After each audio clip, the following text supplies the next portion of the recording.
you witness yourself the talks in Kuala Lumpur. So, from your perspective as a journalist, looking inside for us, kasi yung panahon ng mga press secretary doon, ang trabaho ng press secretary sa amin, yung mga kanyang press ko, kasi off the media yung mga ganyan photos, siya tumata yung chronicler of event. So, which I am very fortunate, and we are very fortunate to have a former press secretary as the secretary of OPAP, no?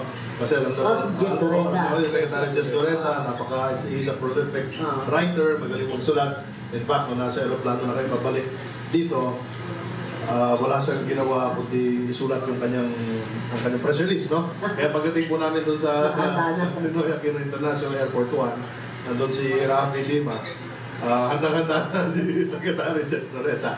At doon naman ako saludo sa kanya. Ikaw naman, from your perspective? No, well, from my perspective, yun nga, the Prime Minister, Najib Razak, was very welcoming and very warm to all of us, Filipino delegates, sa pamumuno po ni Secretary Jess Doresa. At ilang beses niya pong inulit yung security problem dito sa Sulu, Sulawesi Sea. No? Alam naman natin na we have a very close proximity between Malaysia and Sulu. Porous borders natin. Porous borders. And ilang beses pong binanggit yun na unless we solve this problem, the security will always pose as one of the dangers of our economic and our bilateral economic growth within the area, because it gives us insecurity kung ganito wala tayong gagawin. That's why the Prime Minister also reiterated the need to establish official sea lanes, authorized sea lanes between the Philippines and Malaysia and the Philippines and Indonesia, and anything that that is out of that sea lane, official sea lane, will be deemed hostile seas. So ngayon, alam naman natin kung gaano ka-superior ang kanilang Malaysian Royal Navy at gaano rin po ka-superior yung Navy ng Indonesia. So sa pagtulungan po ng dalawang bansang yon, through a trilateral agreement, magkakaroon na po tayo ng official sea lanes between the three countries. No? So mas madali na pong sumpuin yung ating mga kapatid na Abu Sayyaf, dahil ang kanilang escape lang naman ay sa pamamagitan ng kanilang mga mabibilis na cockpit. No, so, yun. And then also, natuwa po yung Prime Minister ng Malaysia dahil ipinaliwanag po sa kanya ni Secretary Jess Doresa na inanunsyo ni Presidente Rodrigo Duterte ang kanyang polisiya na panahon na para masawata at matigil at mapulbos yung Abu Sayyaf dito po sa bansa natin. No? So natuwa po siya doon, and then i-reintroduce po ni Secretary Jess Doresa yung BIMP IAGA, yung Brunei, Indonesia, Malaysia, and Philippines Economic East Asian Growth East Asian Growth Area, BIMP IAGA, dahil matagal na po itong natapon sa back burner dahil nga sa problema dun sa facility kung saan po yung official office nito. But then again, the Prime Minister Razak being one of the initiators and advocates of the BIMP-IAGA, natuwa din siya dahil binubuhay nga ito ng bansang Pilipinas. At ito naman ay para din sa ating ekonomiya at para mas lalong lumakas ang ating trading, no, between the three or the four countries. Pero yung in particular sa MIL peace talks. Okay. Doon sa MIL po naman, yung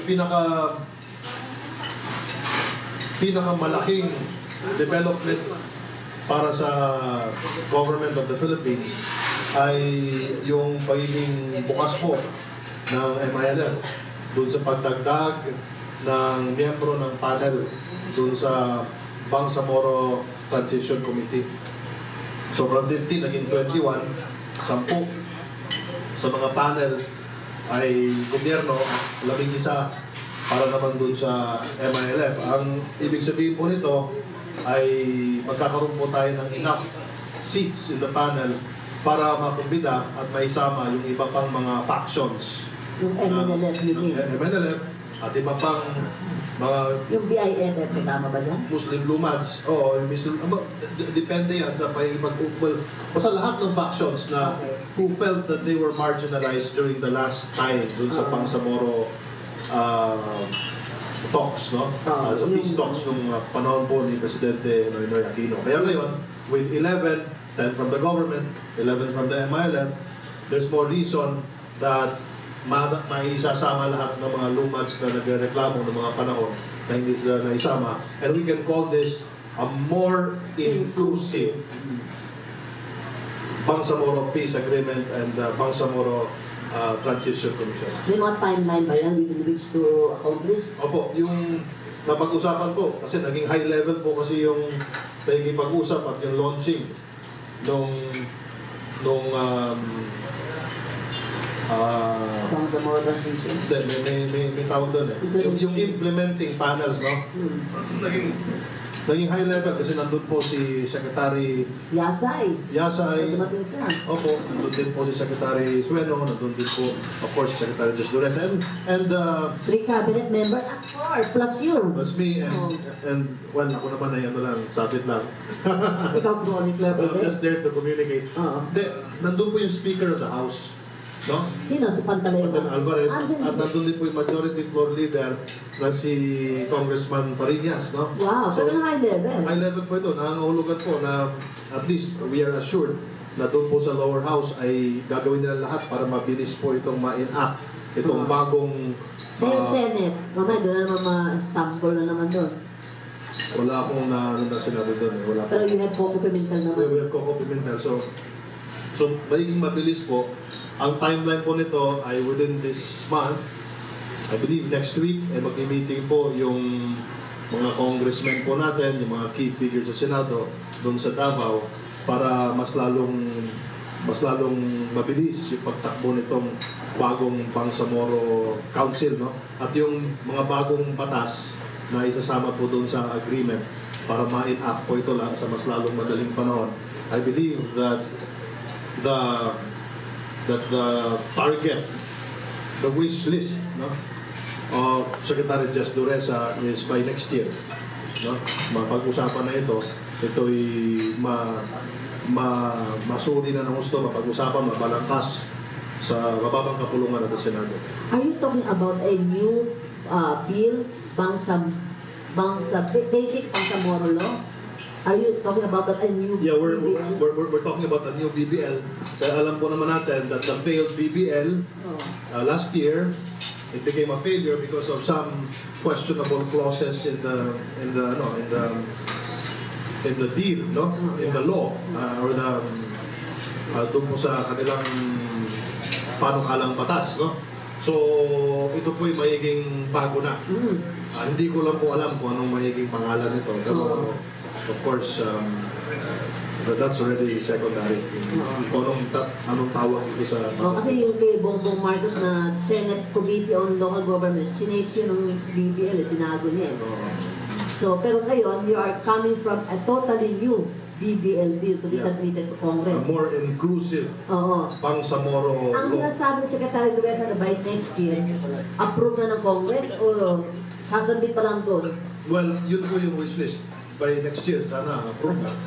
Kasi gagawa pa yung Bangsamoro Transition Committee. Kasi yung problema po dito, Marichu, ay yung sana ay masama na po ito sa 2019 na election.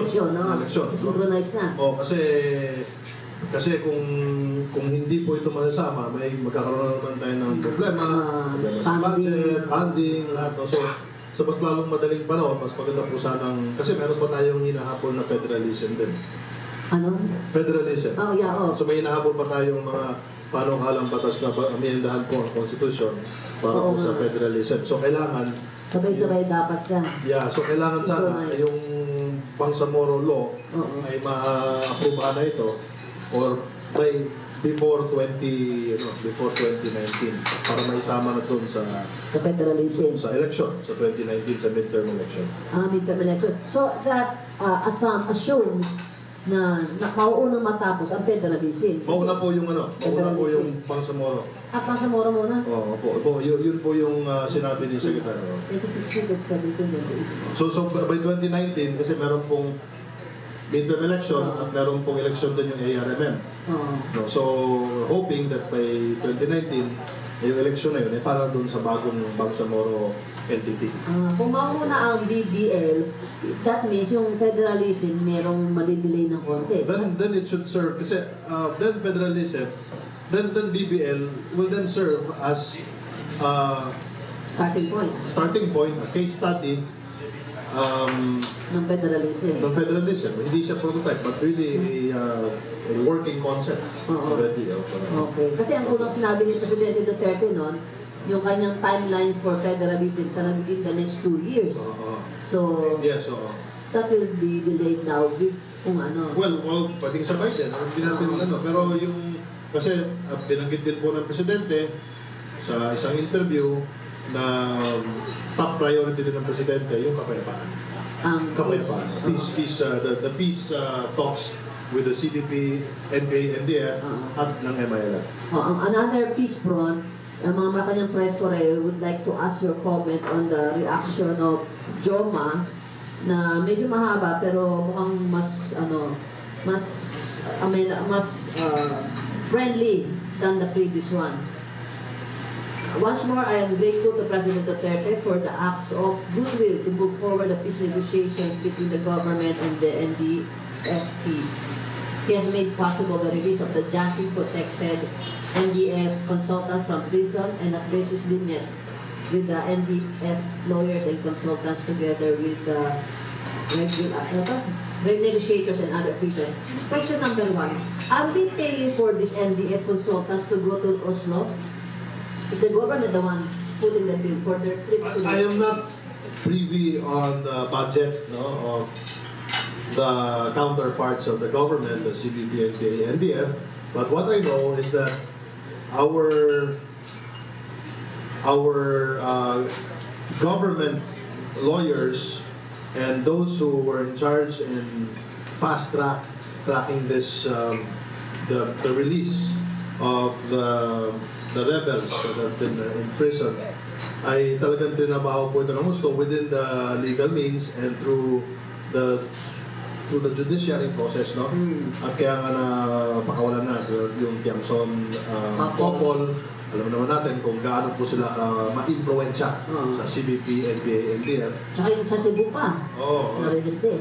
So, yan, ngayon, we are now working on their visas, no? Kung sila ipapayagan na makapunta ng... yung visa. Ang tanong ko yung who will put the bills?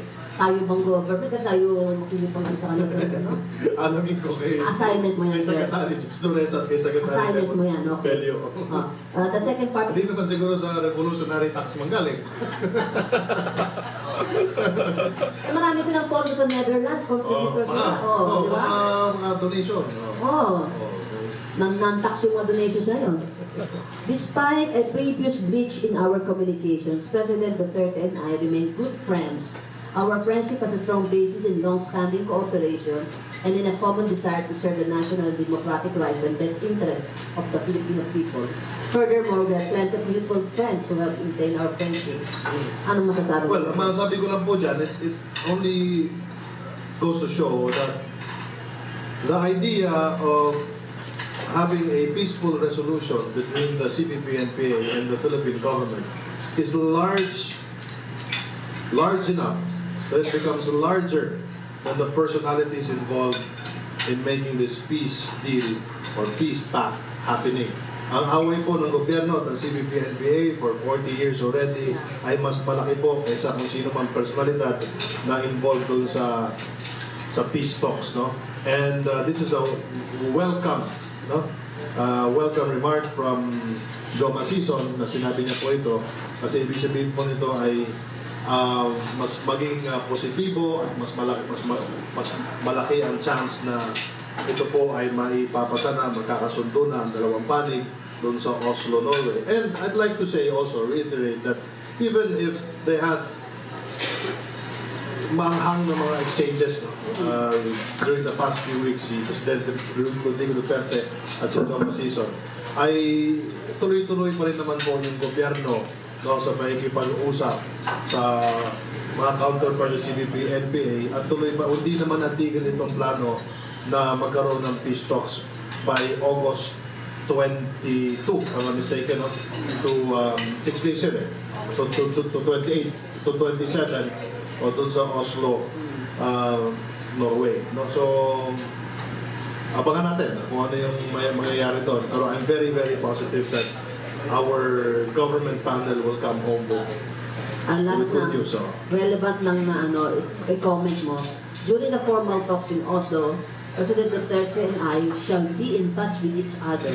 We intend to perform our respective parts in order to make the talks successful and beneficial to our people. Will we expect transparency from President Duterte on what he has been talking with Jonah? Well, it's always been transparent. The President has always been open and has always been forthright and always always ahead of all of us. No? He's been very vocal to the media kung ano po yung napag-uusapan nila ni Joma Sison, and I don't see any reason why na hindi ito magiging open then even the peace talks in Oslo. The last time I saw Rafi Lima there covering, and then kaya nga I was asking you if you're going there to witness it. It's open to the media. You can go there and report. In fact, ang alam natin yung CBP ni-report din nila.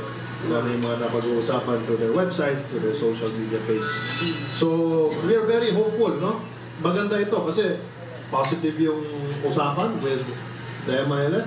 At ganoon din po, ay tuloy na tuloy yung usapan dun sa Oslo, Norway. At naipakita nga natin sa counterpart natin, sa CBP-NPA na pinakawalan natin yung mahalagang personalidad sa kanilang hanay. And this is really part of the confidence building measure of the government. And I think they are now confident.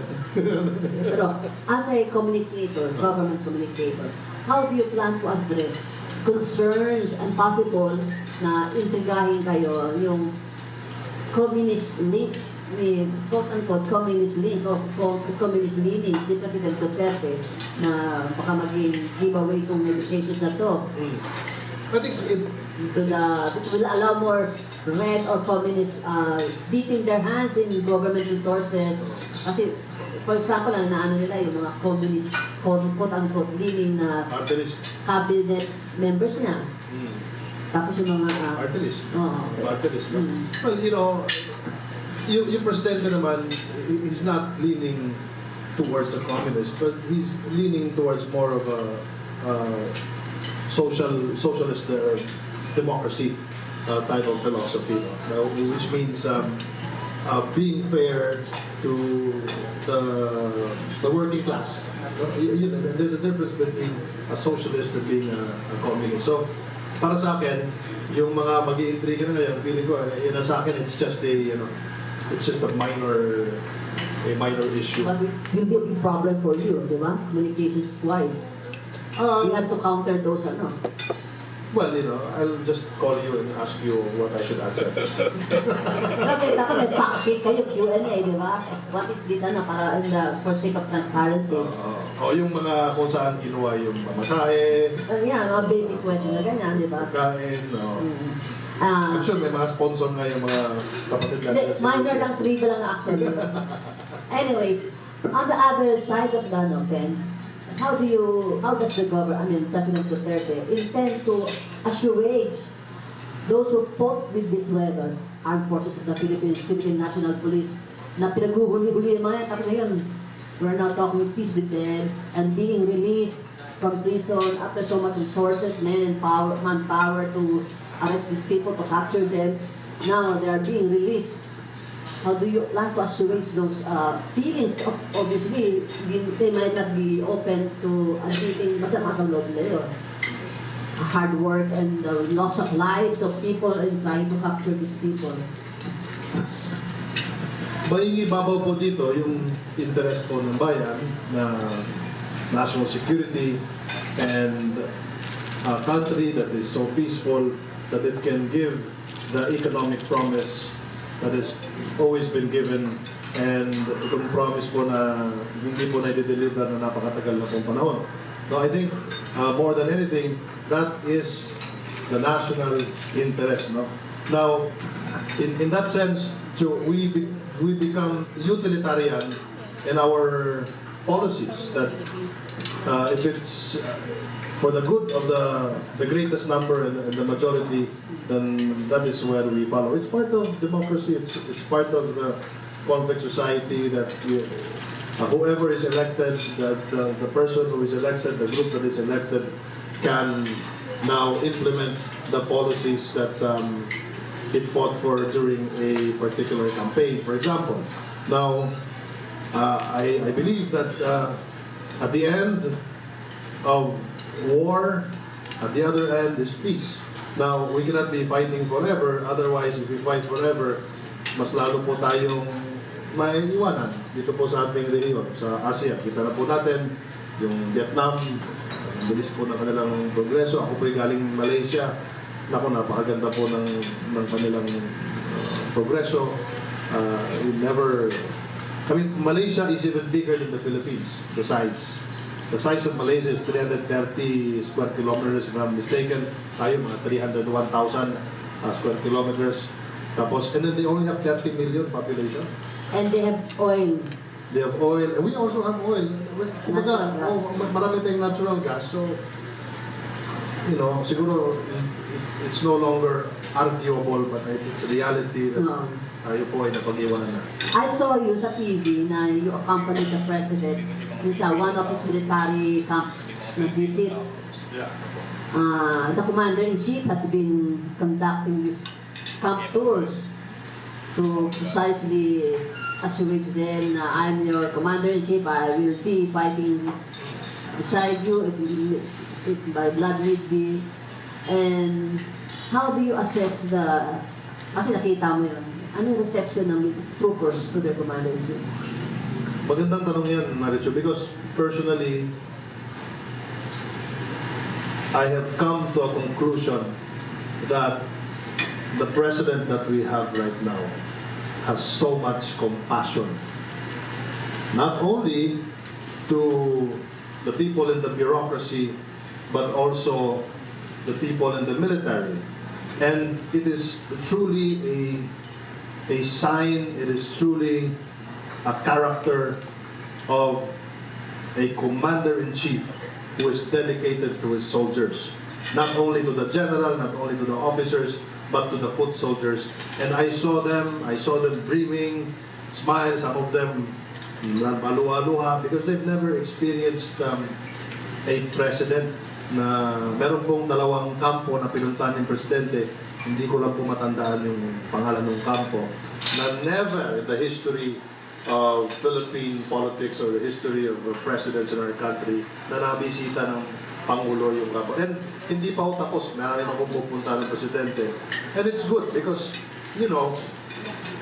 ang tagal na hong ang tagal na hong medyo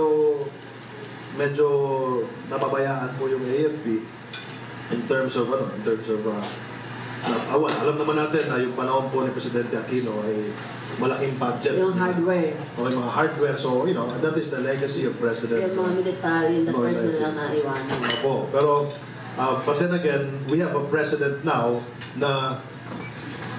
who is not only investing in the hardware and the hospitals of the Philippine National Police and the Armed Forces of the Philippines, but also benefits and an investment in the hearts of these soldiers. And that is very important for you to have a soldier with high moral na alam nila na their president, their commander-in-chief is just a call away. And as communications director, your immediate task now is to come up with the first 50 days, hindi na 100 days. How are you doing so far on the first 50 days report? Well, yung number one po na achievement ng ating presidente ay yung pagpresenta o pag-surrender, marami pong ayaw sabihin na surrender, ng mga drug pusher at mga drug user doon po sa mga kampo ng PNP at ng AFP. Yun po yung number one na achievement. Number two po, of course, sabi na 600,000, di ba? 600,000 na po so far. So, tomorrow will be the 50th day of the president as president of the Philippines. At nandyan din po yung pagbaba ng crime rate ng halos 40% kung ikukumpara po natin yung datos noong 2014 July at 2015 July at 2016 July. Nandyan din po yung pinasara ni Ma'am Gina Lopez ng mga mining companies ang walang puknat na kampanya against all of these irresponsible miners in the Philippines. Nandyan din po yung pagpirma ni Presidente Rodrigo Duterte ng Executive Order on the Freedom of Information. Now, by the way, we are already disseminating the Freedom of Information Manual template sa lahat po ng mga ahensya ng gobyerno within this week para masimulan na rin po nila ang pagtrabaho dun sa manual ng FOI. Ano yan? Yung OP? As far as the OP is concerned? Yes, ma'am. Yes, ma'am. FOI, sinusundan na ng template? Sa Executive Department po. So, kailan nyo ilalabas bukas? We will disseminate it sa mga ahensya para kasi sila po yung maglalagay doon ng kanilang sariling meron mga fill in the blanks eh. Okay. Kasi bawat ahensya may kanya-kanyang susundan yung template na yun. So yung template, ginawa na po namin sa Presidential Communications Office para sa pagtulungan po ng World Bank kasi meron pong mga tauhan ng World Bank na ang kanilang experience ay yung FOI sa England, FOI sa Amerika. So we are following the best practices ng FOI para so we're making it very well, of course, it has to be very professional. And by the way, I'd like to remind everyone, we are also jumping from the success of the open data ng panahon ni Presidente Aquino. Alam naman natin na successful po yun. So, ini-improve po natin yung website na yun para po sa Freedom of Information. Ano ba? Actually, nakalista dito yung top 50. Sige, top 50. Yung top 50 na ginawa. 1.5 hindi 5-0. 1.5 po, 1.5. We accomplished report card for the first 50 days. I'm very glad that you are giving it us. You gave us the honor here at Kapihan, Manila Bay. Wala po. Kasi nadadami tayo bukas eh. 50th. The one-stop shop po ng POEA. Yan. Nilabas namin kapon sa Philippine Star yun. Tapos yung reopening po ng Malacanang of the South. Yung Panakanyang. Tapos yung businessman po that are strongly urged to stop contractualization. Endo. At sa tourism po naman yung Miss Universe 2017. Ikaw ba mag-host? Si Paolo Benjones. Sabihin ko mamano. Nominate kita. Pwede rin. Dagdag racket, di ba? Para pogi. Yung increase po ng allowance ng Filipino Olympiads, no? It's sad that our runner, si Eric, What happened? hindi nanalo, no? Number 7 lang siya, no? Yung second, nag-semi, no? Dapat nag-quarter finals na siya. Tumaas po yung stock market, no? After po nung pa ni Presidente. Of course, we have a new Bilibid prison na mas malinis na po ngayon. Nagkaroon po ng pagbabago sa mga gwardya. Ito po yung trabaho ng DOJ. Yung peace talks with the NPA and the More Islamic Liberation Front, kasama po yun sa first 50 days ni Presidente na achievement. Yung transportation po, $2.4 billion na grant, loan ng Japanese government. Para po sa railway project mula Tutuban hanggang Divisoria. Tutuban hanggang Bulacan. Sorry. Tapos meron po tayo yung 12 ahensya na isinailalim po sa isang cabinet portfolio, tawag po natin Secretary to the Cabinet kay Sir Julie Vasco, yung ECA, NHA. EO number 1. Yung EO number 1 po yun. Nandyan din po yung ano pa ba dito? Yung mga aktivista po na binigyan ng cabinet positions sa loob po ng gabinete ng Presidente, which also Rafael Magliano, Tuto Tagiwalo, Lisa Masa. So ito po yung nangangulugan na very inclusive po ang ating Presidente, no? At ito po yung ginagawa naming administrative order on the task force versus media killing. Okay. Yun po. Sa'yo ba yun? Under PCO po yun. Hindi sa DILG. Opo, nandito rin po yung agriculture, yung food caravan na introduce po, and open talks with farmers as the gate of Dara was opened after 20 years. Marami po eh. Hotline 911-8888, although ito, mga hotline na ito ay ano pa rin, ongoing improvement, no? Hindi mo master to. Ditches pa. At yung pinangalanan po, yung mga alleged drug lords, yung narco generals, tsaka yung mga mayors, LGUs. Oo. Ang dami na, first 50 days pa lang. Kaya pangako niya, within 6 months yung stop yung crime, di ba? Is he on target? Or way ahead of the target? I think the Philippine National Police has already said, General Bato said that they are on target. At pipilitin nila, gagawin talaga nilang posible yung 6 na buwan na pangako po ng Pangulo na maibalik ang kalsada sa mga kabataan. Anong guidance ni Presidente Duterte doon sa forthcoming Senate hearing ni PNP Chief Bato? Wala naman. Ang guidance lang po ay just go there and show up. Okay. Show up and explain to the senators and show them empirical evidence na wala tayong ginagawang extrajudicial killing sa hanay ng kapulisan.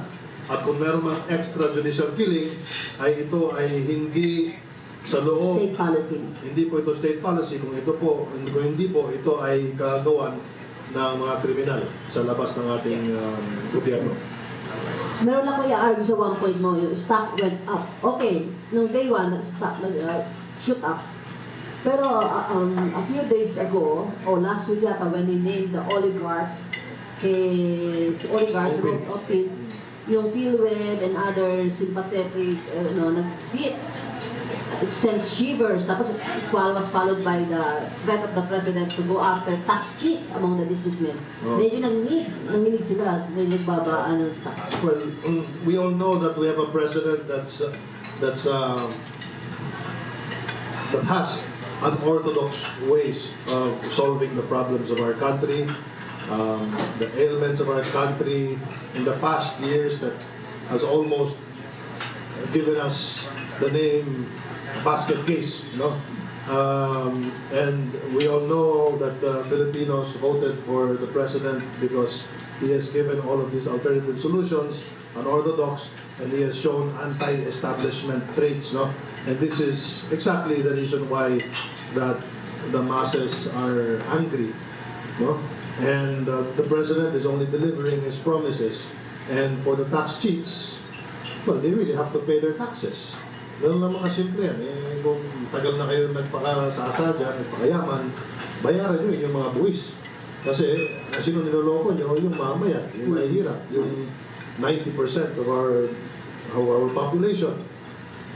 Para po naman sa mga oligarchs na sabi po ng Presidente, kanilang punan ay laway lamang, napakadami po nila talaga. So, it's about time that even us here in the media should also start naming them and doing our own investigative journalism pieces and naming who these oligarchs are na matagal na pong minamanipula at matagal na pong iniikutan, sinicircumvent yung batas natin, and that has led the country to where it is now. I'm not saying na yun lang yung dahilan. No. Napakadami pong talaga. As you said, unorthodox ways ni Pangulong Duterte. Pero some of his unorthodox ways somehow get us, the country, into trouble. For example, yung kanyang comment na bakla kay Ambassador Goldberg, and it sent a very critical statement from no less than the US State Department, and in so many words, reminding us, during the visit of US State Department Secretary Kerry, the US even gave a commitment to President Duterte na $32 million to support the law enforcement, but not to use that amount for extrajudicial killings. Well, alam naman natin na yung address, that issue has been solved already. That issue has been addressed already by the spokesperson, Ernie Abella. Alam naman natin na yung crowd na in-address yung speech sa yon ay para lamang sa crowd na yon, but unfortunately, it got out in the media. At alam din po natin na meron pong hinanakit ang ating Pangulong Duterte kay Ambassador Goldberg dahil nga sa di umano'y pakikialam nito nung nakarang halalan.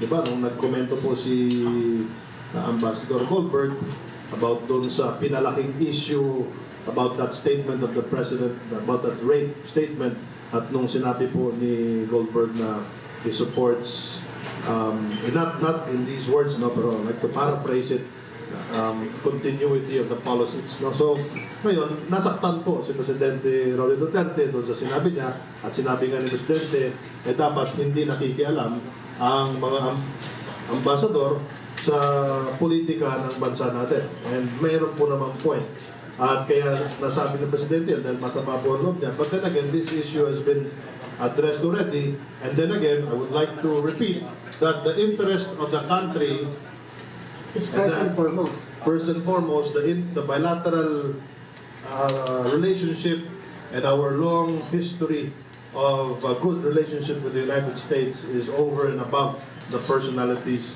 involved in our government right now. Nabanggit ni President Duterte na he should apologize first. Nag-apologize na ba sa kanya? Hindi ko alam po. Wala ka bang naririnig na? Wala po mo naririnig. Pero siguro, yung matter na yan, let's just, it's been addressed already, so let's not Okay. fan the bushfire. Settle na nga.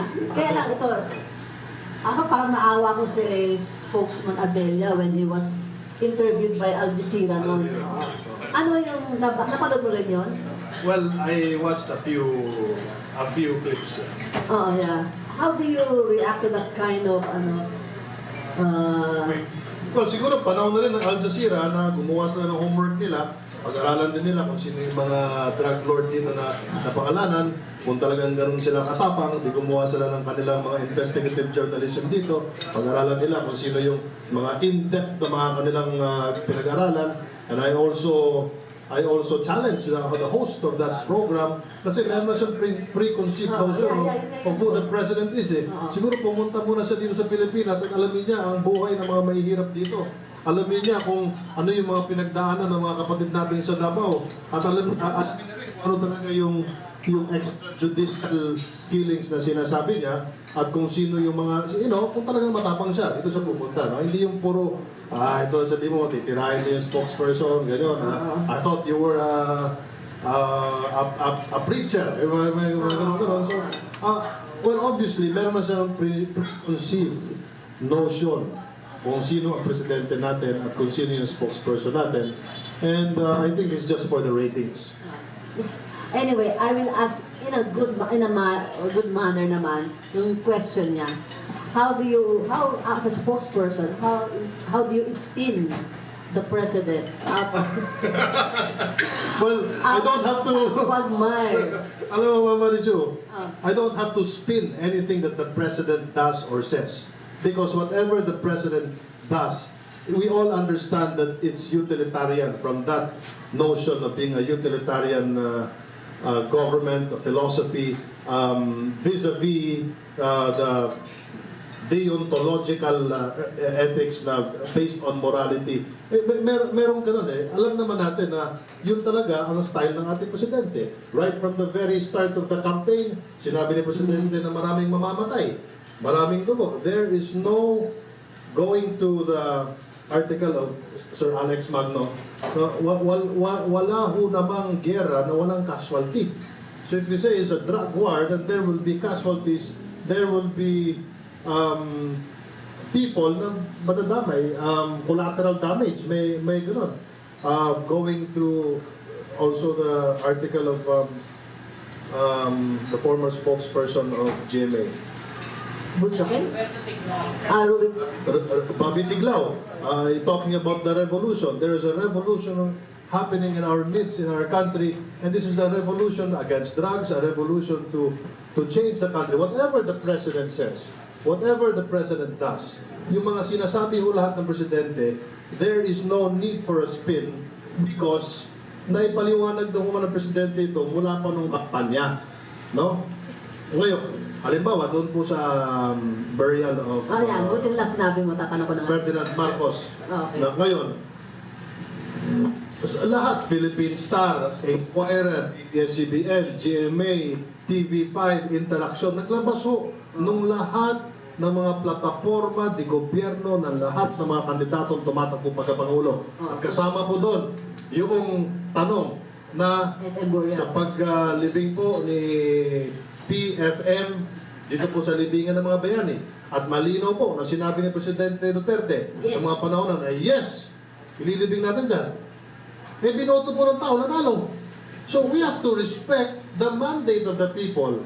And the mandate of the people was there for a reason, for a fact. And the fact and the reasons behind this are the platforms of President Roy Duterte na klarong-klaro po. Otherwise, dapat hindi nanalo.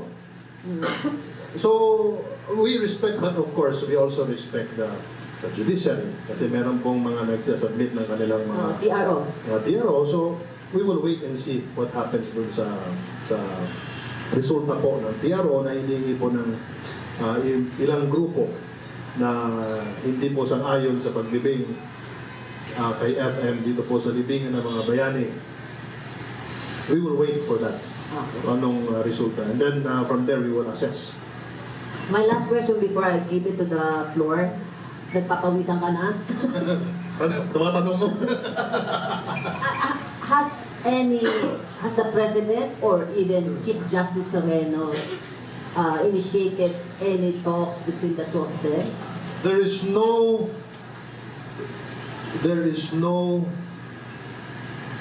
bigger sign than the apology of the President in media. And the Chief Justice welcomed and accepted the apology. So the case between the President and the Chief Justice Sereno, that's already settled. So, pero doon po sa kung nagkita na ba sila, hindi ko po alam kung nagkita. Pero mukhang wala pa. Ito lang, sundot ko lang. Is the President contemplating to convene LEDAC or JELAC, the Judicial Executive Legislative Advisory Council, or the LEDAC, and for that matter, for the legislative priorities that he wants to push in Congress? Assignment ko yan para sa'yo. Wala pa. Alamin ko mamaya kay LEDAC ko. LEDAC sa agenda. I'm now opening the floor to questions. Mr. Ayayo Pango, the good friend of our Communications Secretary. Sir, good morning.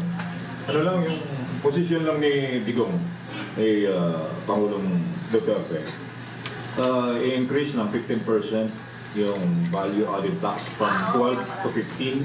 Anong position ni Pangulo rito? Saka yung, if I may add, yung proposal ng economic team nyo na alisin yung mga VAT exemption ni Ayayo Pango at ang persons with disability. I have yet to study and analyze, but I have heard about that. Pinaliwanag po sa akin briefly ni Secretary Sani Dominguez ang mga polisiya po ng Department of Finance.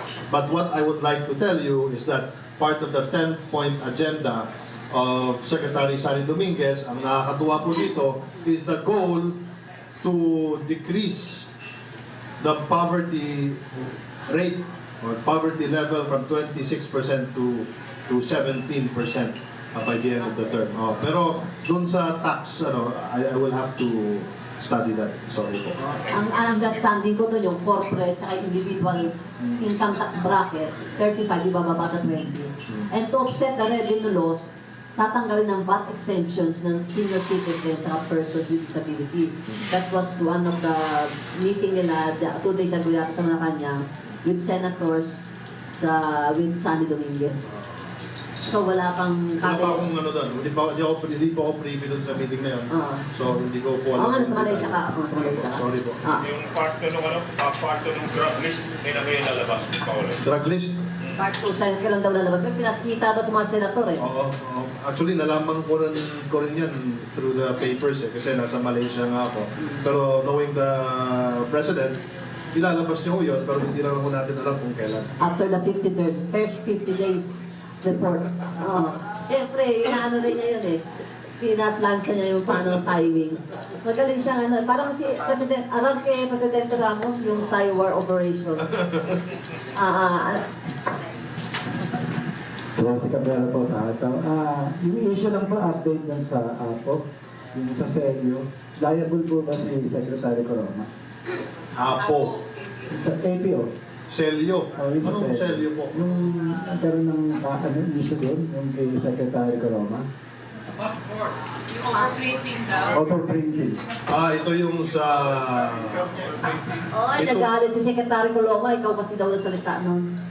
Nabasa ko lang yun ah. Hindi ako. Nabasa ko lang. Actually, ito ba yung sa... Union sa Union? Oo nga, yun yung nagreklamo. Kasi marami yung kasing reklamo eh. Merong sa Union. Ito ba sa BIR?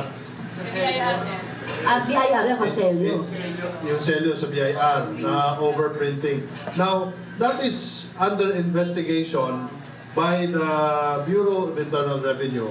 Kasi ang deal po dito ay between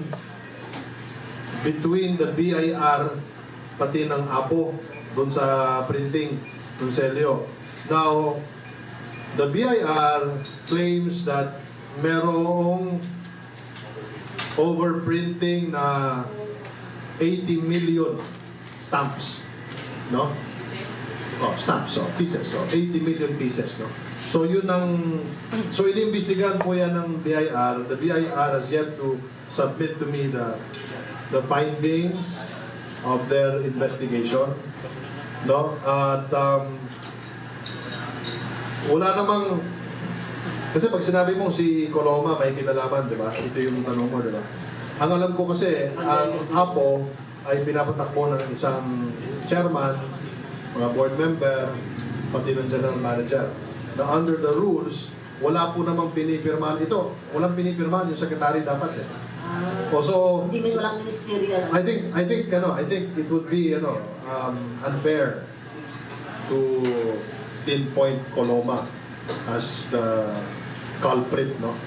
Siguro kailangan mag-ingat din po tayo sa ating sinusulat dahil alam naman natin na unless pumirma siya, pero I doubt it na pumirma si Secretary Coloma dun sa mga Leia, you have this question, Leia?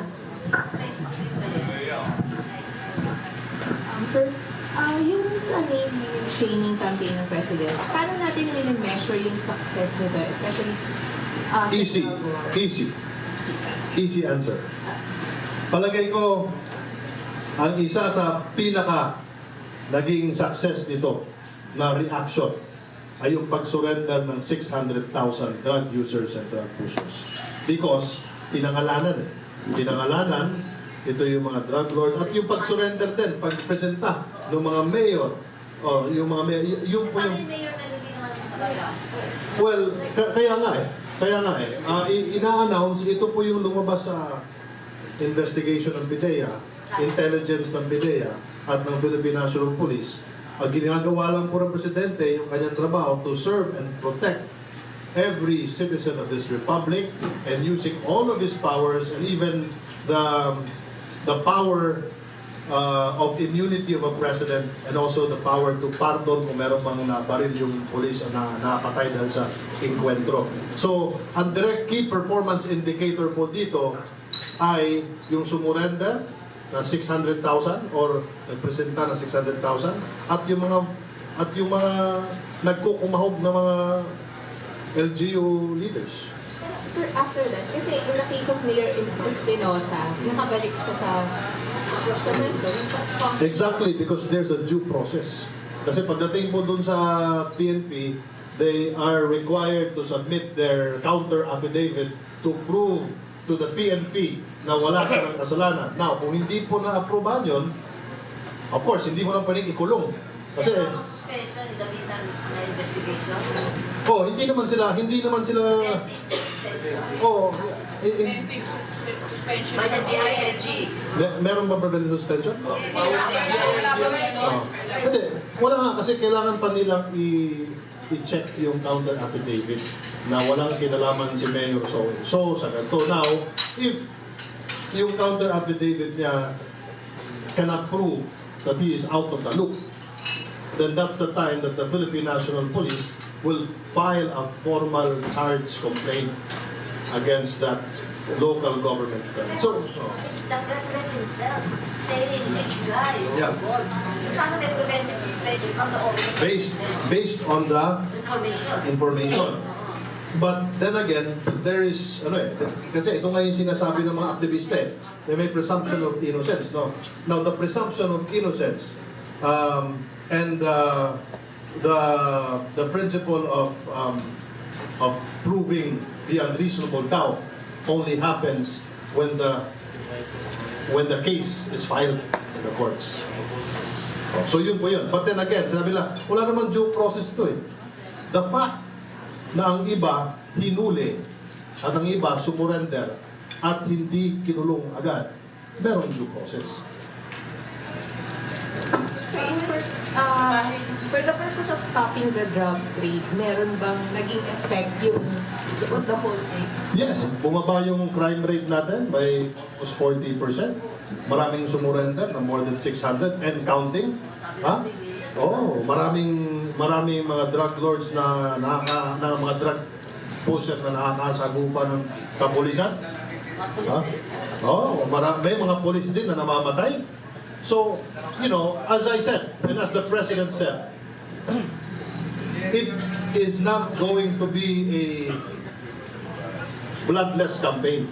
Sabi niya, doon sa kampanya, dadaanak ang dugo.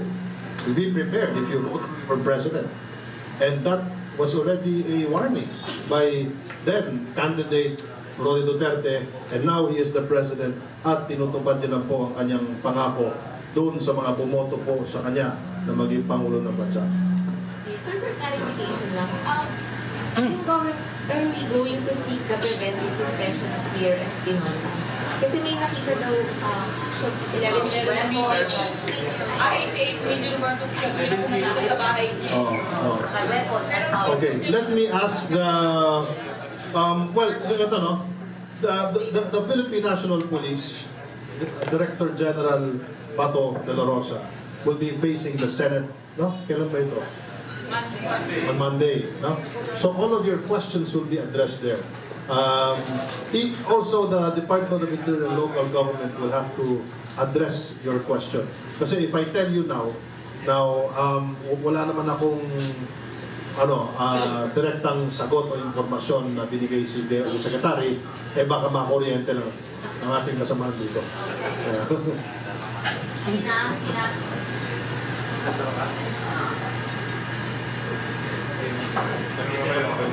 Di ba malaki niyang ito? Ba't nandito? Hello. Hi sir, pagbalik ni FBR from Hong Kong, Balik na, di ba? opo, nakabalik na. So, anong follow-up natin sa yung direct ties with the US after ng back channel? Walang formal talks with China. Malaman ko mamaya, tanongin ko si Executive Secretary kung ano yung... Nakapagdita ba sa FBR? Mukhang hindi pa, ma'am eh. Kasi ako yung nagbigay sa inyo ng press release na magkakaroon ng press con si FBR sa Camp Aguinaldo. No? So from then, and then I left for Malaysia. So I'm not privy to the next steps. Siguro tanungin ko tawagan ko si Secretary Alunan kung ano yung plano nila. Kasi si Secretary Alunan serves as his deputy dun sa usapan niya. Lakang palas. Just question, kung matutuloy po yung burial ni Ferdinand Marcos, who's gonna shoulder for the expense? Well, he is buried as a soldier. Diba? And the directive was given to the Armed Forces of the Philippines, 4-star General Bisaya, by Defense Secretary Lorenzana. Diba? So, ang may kinalaman din dito yung Philippine Veterans Office. So I would suppose that the Philippine Veterans Office will have their own procedure in doing this. With regard to the expenses, hindi kita masasagot, pero that will be my assignment. I'll find out from Secretary Del kung sino ang gagastos dito. Alam ko, di ba, yung mga ganun. Tsaka hindi naman kailangan pa ba ni Marcos ng soldier ng gobyerno. Kung nakalagay nga nila sa aircon, di ba, sa fridge. Refrigerated eh. Masabi na chicken yung... Ay, sir, good morning. Nakapag-meeting si President Duterte sa ilang lumad leaders nung Lunes ng gabi sa Malacanang. Parang ang complaint nila, may isang influential religious group sa Davao City na kaalyado ng paramilitary groups na nanghaharas sa kanila. Kaya sila nag-evacuate sa kanilang mga communities at nananatili sa UCCP. United Church of Christ in the Philippines Church, yung lugar ko. Since noong July 25, SONA, nakapag-usap na sa kanya yung lumad leaders That was July 25, tapos may July 30 pa silang binanggit na nangyari na another harassment na naman daw. So parang ano po yung instruction ba ni Presidente sa AFP on paramilitary groups? Rose, pasensya na. Wala ako dun sa meeting kagabi. So, hindi kita masasagot ngayon. Pero assignment ko na rin yan. I-text mo lang ako. Next time, alamin ko. Mr. Royce Infre. Ito na ba ang pinalisan ka na talaga?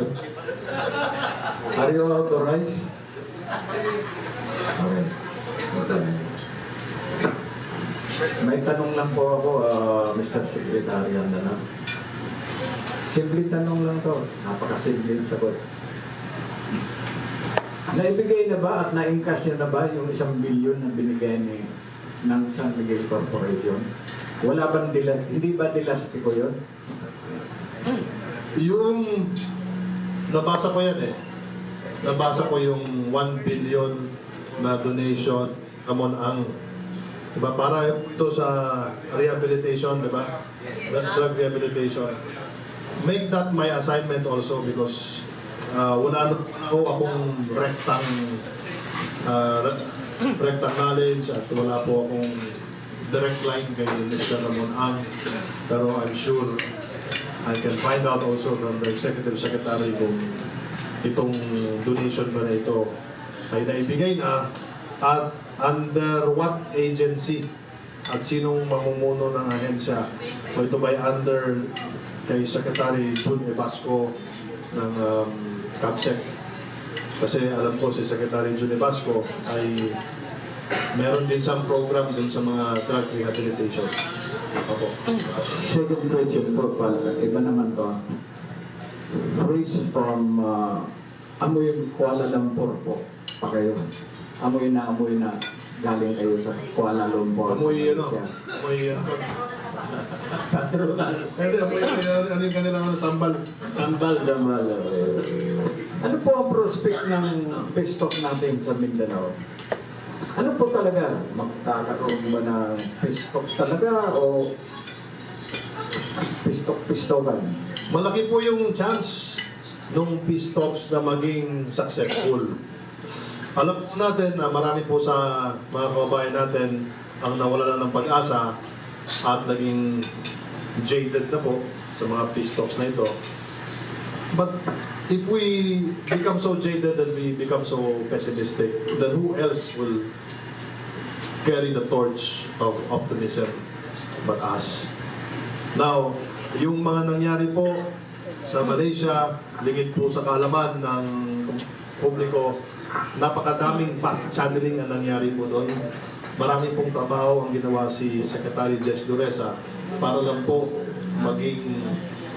mangyari yung pagkikita ng MILF at ng Philippine government doon sa Kuala Lumpur. No?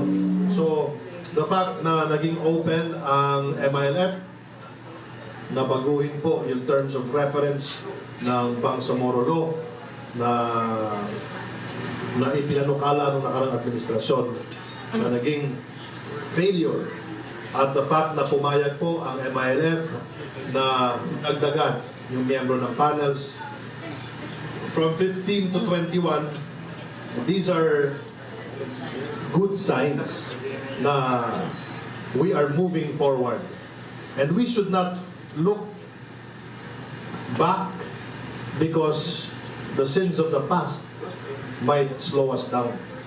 So we just have to look forward and build on the confidence that was won in Kuala Lumpur just a few days ago.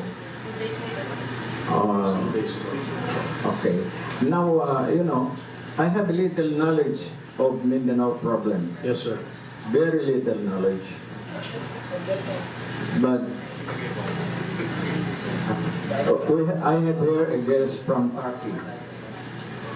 The gentleman. Aslan. Yeah.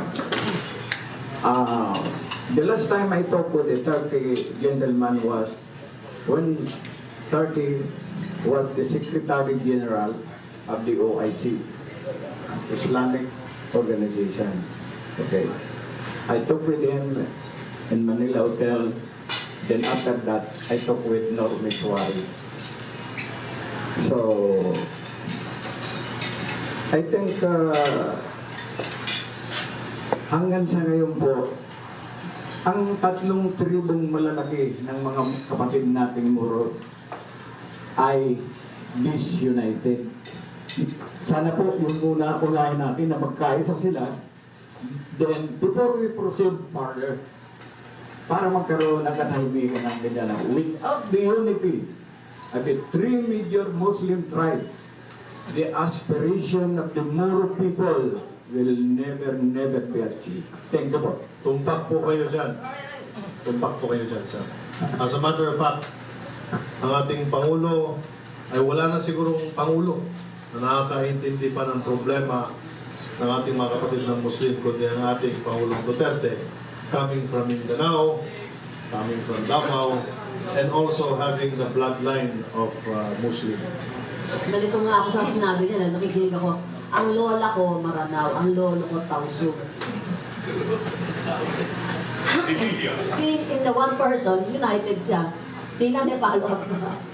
Tausug tsaka Maranao, di ba? O, united sila. Ay, ang lumad si Presidente. May follow up ka ba? Tatanong ko lang yun. Kasi ang Philippine Postal Corporation, ito yung post office, dati under ng DOPC. Pero nung mga upo si Noy-Noy, kinuha ni Noy-Noy, naging under na ito ng Pangulo. Anong plano ngayon ng gobyerno ni Digong? Hindi ko pa alam ang plano pagdating dyan sa Philippine Postal Corporation. So, hindi ko alam kung ibabalik pa sa DOPC or under the Office of the President. Ilagay, ano natin, under LDC. Joke lang. Sir, good morning. Doon sir sa mga oligarch, si Ongpin, it seems na parang na-single out siya eh. Lalo na yung payroll niya. Sorry sir, pakiulit po. Sa oligarch, si Ongpin, parang that least na nasi-single out siya eh. Lalo na yung payroll. Alam naman natin, hindi lang sa Ongpin, may mga hawak ng kanyang negosyo. May mga congressman pa dyan, from this house, something like that. Meron ba tayong listahan ng mga oligarch, sir? Maliban yung Ongpin? Ba't yung Ongpin ang pinangalana ng Pangulo? Hindi ko po nakita ang listahan, kung merong mang listahan ng mga oligarch, but Mr. Ongpin, Mr. Bobby Ongpin, obviously is on the top of the President's mind. Pero siya tanong out with the list of oligarchs. I'm not certain, sir, kung meron pong listahan. Pero Sinabi po ng Presidente, malinaw po na meron pong mga tax cheats, mga tax evaders, no, na babanggitin po. So, Ang next list yata ay corrupt. Diba? Sabi niya, the corrupt. Hindi na may follow ka? What do you expect from the first week of the president to laban? What do you expect from the president's first official trip to Laos? okay. Yung biyahe, kasi ganito po kasi yun no, nung dumating po kami ng Malaysia, nakausap ko po si napakagaling na Ambassador Ed Malaya, no, Newsman na rin. newsman, napaka-active po, and I was so very happy with his welcoming us and his performance. Ang galing po, magaling po si Ambassador Ed Malaya. Tapos, of course, naturally, napag-usapan po namin yung ASEAN leg, yung traditional unang biyahe ng Presidente.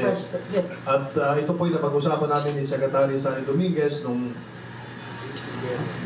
Huwebes, so nung kami pa nag-usap sa Davao, at nabanggit nga na yung mga bansang Brunei, Indonesia, Malaysia, Singapore, no? So, as part of the traditional ASEAN leg tour no, ng Presidente, at napag-usapan din namin yung petsa na ito po yung mga posibleng dates, August 23 to 30. No, kung gagawa pa ng swing ng Presidente sa ASEAN, these are the dates na possible. But ito pong napag-usapan namin, subject to the approval of the President pa. But of course, we had to let the Ambassador of Malaysia know para makapaghanda po sila kung ano po yung papagdesisyonan ng Presidente. Ang natanggap ko sa mail ko Laos Yung sa Lao, that's part of the September 7 and 8 ASEAN turnover of chairmanship from Lao to the Philippines. No, so, yun nga, yung pinano po namin na sana mas maganda kung nakapag-swing si Presidente sa ASEAN bago po yung Lao. Tatanong ko last question ko na lang for you before we wind up. Yung masyado tayong indebted sa Malaysia, was there any talks about dropping the tabak rate? Hindi po napag-usapan yon dahil ang pinakamahalaga po ngayon ay yung peace deal between the MILF at saka ng Philippine government. Okay. On that note, may I ask the good secretary to give his closing remarks? Maraming salamat. Napaka-intense ng Bravo yung mga Manila Bay, Kapihan, no? Napaka-intense po. And I'm so honored na seated beside you. Of course, nababasa ko lang, nakikita ko lang sa dyaryo. At marami po nagsasabi na kasi napanood ko yung mga questions mo dun sa di ba, nagkaroon ng TV5 sa so very feisty. So, medyo kinabahan ako ng konti. Nakat niya ako doon. Supposed to be 2 rounds. Naging 1 round lang kami. Ang the rest, napunta sa Channel 5. Kaya talagang Channel 5. Oy, PTV4 ako. Hindi ako TV5, TV4. Oo nga pala. Meron ka bang planong mag-usang ko sa TV2? Kung talagang wala nang pangsweldo, siguro. Nakakatuwa din po na there are familiar faces here in this room. Si Ariel Pangmo, kasama ko po. At first and foremost, I am a broadcast journalist, a broadcaster before I became a government employee. No, 24 years in broadcast, and my heart still remains in broadcasting. That is why I have so many plans for our government state-owned media entities. No? At huwag po kayo mag-alala, yung mga taga-MPC, kung kayo po'y naghahanap ng napakaraming storya from me, I think the transition period is slowly settling, no? Nasanay na po tayo sa trabaho natin. At sana maintindihan niyo po na ang Pilipinas ay hindi lang po Maynila. Ito po yung Luzon, Visayas, Mindanao, 7,100 islands. And as much as there are media people here in Manila, there are also media people in the provinces na kailangan din po ng tulong dahil marami po sa kanila ay that's another issue. No? Kaya nagkakaroon ng mga patayan dito, patayan doon. Dapat napakatayan problema po. I assure you that once we have already constituted and approved the the administrative order on the task force versus media killings, ay magkakaroon po tayo ng isang media summit sa pauuna po ng PCO at with your indulgence ma'am, makapwede po kayong sumama dun sa pagbuo ng media summit so we can get to the bottom of the problems of our kabarok sa mga probinsya at dito po rin sa Metro Manila. No, because we are very fortunate that we have a president who is very compassionate and who understands that the bona fide media should always be a partner for change. Thank you very much. Thank you very much, Secretary. I am very honored. Thank you very much po for giving us time. Alam ko, busy ka. Anytime, ma'am. I hope we can invite you again. Of course. Sige po. Pag na-confirm ka, ako. Of course. Panel ka. Okay, context naman.